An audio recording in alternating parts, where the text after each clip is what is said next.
പെൺകുട്ടികളുടെ ഒരു വലിയ പ്രശ്നമാണ് ഈ മെൻസ്ട്രുവേഷനുമായിട്ട് ബന്ധപ്പെട്ട്. അപ്പം നിങ്ങൾ ഒന്ന് ആലോചിച്ച് നോക്കൂ, ഈ സെൻസിറ്റിവിറ്റി ഇഷ്യൂസ് ഒക്കെ ഉള്ള കുട്ടികൾ പാഡൊക്കെ ഉപയോഗിക്കാൻ എത്ര ബുദ്ധിമുട്ടായിരിക്കും എന്നറിയോ.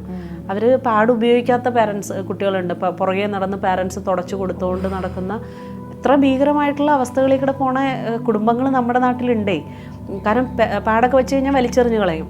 അപ്പോൾ ഈ ഇടയ്ക്ക് പറയുന്നുണ്ടായിരുന്നു, ഇപ്പോൾ പീരിയഡ് പാൻറ്റി എന്ന് പറയുന്ന ഒരു സാധനം വന്നിട്ടുണ്ട്. അത് കുറേ ഹെൽപ്ഫുള്ളാണ്.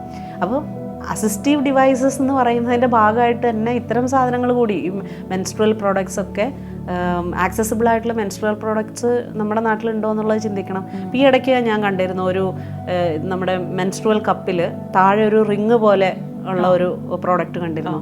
നോക്കൂ, ഒരു കൈക്കൊക്കെ പ്രശ്നമുള്ള ഒരു സ്ത്രീയാണെന്നുണ്ടെങ്കിൽ ഒരു പക്ഷേ ഈ നേരെ ഇരിക്കുന്ന ഒരു കപ്പിൻ്റെ ടിപ്പ് വലിക്കുന്നതിനേക്കാളും സൗകര്യമായിരിക്കും ഈ ഒരു റിങ് അവർക്ക് എടുക്കാനൊക്കെ.